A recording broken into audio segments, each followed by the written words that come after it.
अस्सलाम वालेकुम जी। क्या हाल है? ठीक ठाक हो?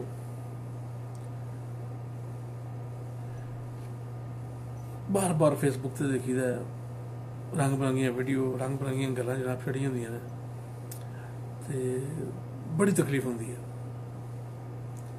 सोचीदा कि बाहरों मसला यार ठीक है, एड्डे जाहिल नहीं सां असीं, एड्डे झल्ले नहीं सां असीं जिन्ने झल्ले सानूं मसलन असीं नज़र आने पे। हर बंदा तनकीद कर रहा है मसलन कि इमरान खान की हुकूमत में इंज हो गया, इमरान खान में इंज हो गया। अच्छा गल मेरी सुन लियो, पहले गल सुन के ना अगर मेरी गल गलत हो तो फिर अपने कॉमेंट्स में अपनी राय जरूर दियो कि अज तो 6 महीने पहले देखो तो तुसीं मसलन पाकिस्तान च दुद्ध दियां नहरां वगदियां सन पियां, फ्री इलाज होंदा सी हर बंदे दा, पेट्रोल जिहड़ा 10 रुपये लीटर होंदा सी, बिजली उक्का नहीं सी जांदी, कर्जा मसलन देना पाकिस्तान ने लैना सी जिहड़ा वो तो दूर की गल ना, असी उल्टा अमरीका को 10 बिलियन लैना सी, 10 अरब असी डॉलर अमरीका को लैना सी। असी सऊदी अरब साडा कर्जदार सी, कतर नूं असी गैस दिंदे हे पे, गैस इतनी साडे को गैस सी, ठीक है, बच्चे साडे बिल्कुल मुफ्त पढ़दे पे, सिंध तरक्की सब तो अगे तो पंजाब दूजे नंबर ते सी। अच्छा एशिया च असी सुपर पावर सां, यूरोप के बंदे डंकी ला के जनाब पाकिस्तान आते सन कि चलो यार उत्थे जाके नौकरियां ढूंढिए। डोनाल्ड ट्रंप जिहड़ा वो पाकिस्तान आया तजूल की सुथन लाई सी एयरपोर्ट से, ठीक है ना। अच्छा अब्बासी साहब की उत्थे नहीं लत्ती, ना ना ना असी डोनाल्ड ट्रंप की लाई क्योंकि असी ताकतवर सोना तो, ठीक है। होया कि इमरान आ गया, आके जनाब इन्हें जो सारा कुछ ही उल्टा कर छड़िया। वो जिकन पंजाब जिके निक्के निक्के बंदे होंदे ना तो खूह जिसले गेड़िए ना तो वो टिंडां भरियां होंदियां ने ना, टुरदियां जांदियां ने अपने खाते च, धक्का लाई चलो तो एक ना छोटा जिहा एक लोहे का होंदा सी, वो गुटका गुटका जिहा उन्होंने कुत्ता कहते सी, वो कुत्ता लै जे ना पिछां ते तो फिर पिछां ते रज के फिरदा सी जनाब खूह। इमरान आया, इन्हें आके जनाब वो खूह का कुत्ता लाया तो धुड़का ठड़ी ने, ठीक है। इस वेले जो कुछ होया सारिया चीज़ों का जिम्मेदार सिर्फ इमरान है।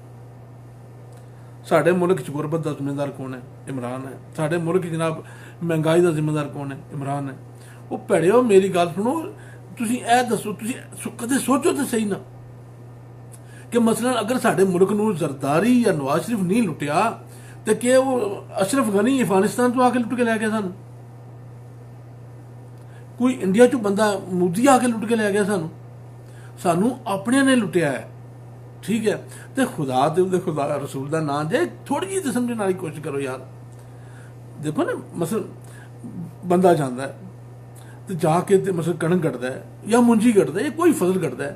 अच्छा उन्होंने फसल गढ़ के तो तुसीं उत्थे बीं पा के तो सवेरे दातरी लैके तो उत्थे मुंडे बह जाओ, उत्थे उत्थे बह आखो मैं हुणी वड्डणी इनू, मैं हुणी इनू वड्डना, जल्दी करो जी वड्डीए। वो मैं सदके जां उहदे वास्ते टाइम चाहिए है, उन्होंने पानी चाहिए है, उहदी खातर करी दी है, उन्होंने खाद पाई दी है, उस तो बाद जाके जाके फिर रिजल्ट मिलता है। तो फिर भी नसीबों की गल है कि तुहाडे नसीब चंगे होने तो तुहानूं रिजल्ट मिलता है। वो एक थां ते ना मसलन पुलिस वाला खड़िया, मसलन थाना सी दूजी गली च भंडी पई, वो मुड़ा एक निक्का जिहा भजदा आया, कहंदा जी भाई जी जल्दी आविओ जल्दी आविओ। उन्हें कहा जी हुकम सर। उन्हें आख्या जी भाई नाल वाली गली च मसलन अब्बे मेरे को एक बंदा मारदा पिया। पुलिस वाला गया, छुड़ाया उन्होंने, आपस में सुलह कराई, सुलह करा के वो नाल एक बंदा खड़िया, उन्हें कहा भाई जी चरोकने घुलते है जे पे, तुसीं तो हुण आए हो ना, इन्हों 5 मिनट हो गए जे घुलदे हाँ, तो तुहानूं हुण पता लगा, हुण दस्सण हुण किहने दस्सिया तुहानूं? उन्हें मुंडे नूं बुलाया, कहता उन्हें कहा भोसड़ी दे उरा मैनूं आया मुंडा। हाँ जी। उन्हें कहा पहलां क्यों नहीं दस्सिया? उन्हें कहा जी पहलां अब्बा मारदा हा पिया, पहलां मेरा अब्बा मारदा हा पिया तो हुण मेरे पे मार पैनी शुरू हुई है। ये भाई जी पहले मियाँ साहब महंगाई करते सन पे, ठीक है, तो तुहानूं नून लीग नूं बिल्कुल खामोशी सी, कोई दुख नहीं सी, कहते मुल्क बड़ी तरक्की कर रहा है। वो किहड़ी तरक्की कर रहा है भाई जी? जरदारी साहब जिसले आए, मुशर्रफ साहब आए तो साढ़े फोन में उससे 7 रुपये कटते सन, जरदारी साहब आए तो 15 हो गए, मियाँ साहब आए तो 73 से टुट गई गेम, ठीक है।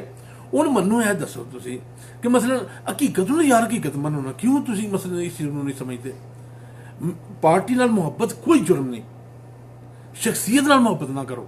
नून लीग अच्छी पार्टी होगी, मैं नहीं कहता बुरी है, अच्छी पार्टी होगी, लेकिन तुम मतलब मियाँ साहब का दिफा करते हो पे मतलब मियाँ साहब कि खूबी मैं को बंदा दसे सी ना कि उसकी फलानी बड़ी खूबी सी कि जी कि मतलब भाई बड़ा औखा हो गया जना। हूँ तुम अंदाजा कर लो कितने दिन हो गए मियाँ साहब बाहर बैठे ने, ठीक है, कोई इलाज नहीं कराते पे। सर जी मेरी गल सुनो, मेरी तो मनता को नहीं, सही गल है, जे मेरी मनन होवे ना हुकूमत तो मैं कहा जितने आने ना जिन्होंने मेरे मुल्क का एक पैसा भी लुटिया है उन्होंने फड़ के तो जनाब ऐसा रगड़ा लाओ, इंज का काम ना करो कि मसलन दुनिया याद करे। अच्छा हूँ होंदा की है, जिस वेले भी किसी के हथ पैंदा है, किसी मुजरम नूं फड़न लगदे ने, यह जमहूरीयत खतरे च आ गई है, वड़ गई जमहूरीयत यार, साड़ी तो धूड़ कट छड़ी, ऐसे जमहूरीयत नहीं अंदाजा कर। अच्छा साडे पिंड विच पुलिस आ जाए तो जे मुड़ा ना लभे जिन्होंने फड़ना हो तो उसकी माँ प्यो चुक खड़ते हैं, भैन भरावान चुक खड़ते हैं, कहते टोटल पूरा करो। इत्थे पुलिस जाए तो अमदाद शरीफ जो डंडा दखांदा है, मैं अगे भी कितनी बारी आख्या ये वक्री मखलूक च लोग ने, ख्वाह वो हमजा होवे, ख्वाह बिलावल होवे, ख्वाह जरदारी साहब होवन, कोई भी जेडे सियासतदान ने ना एक वक्री जी मखलूक च बंदे ने। साड़ी तो समझ तो बाहर है, यकीन करो कि मसलन असी इन्होंने वोट देने और इन्होंने वोट दे के असी अपने सिर ते चाड़ छड्डने और ये साडे मुल्क नाल सारा कुछ करते हैं और असी फिर भी आमीन करके जनाब पैसा मेरा ते तुहाडा ते एयरपोर्ट का नाम बेनज़ीर इंटरनेशनल एयरपोर्ट, नवाज मतलब शरीफ हॉस्पिटल, फलाना हॉस्पिटल। वो सर जी खुदा और खुदा रसूल का नाम जी इस चीज़ से बाहर निकलो।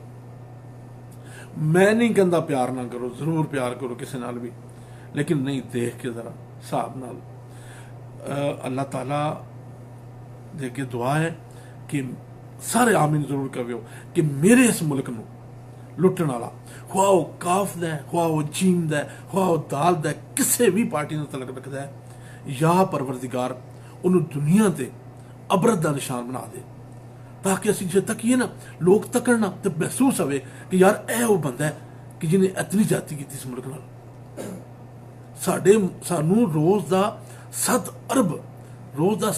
अरब देना पैंदा है, 7 अरब रुपया खाली पिछला जोड़ा लै गए ने उसके खाते जेड़े तरक्की पिछली होगी ना साड़ी, उस तरक्की के खाते सानू रोज़ का 7 अरब देना पैंदा है, ठीक है।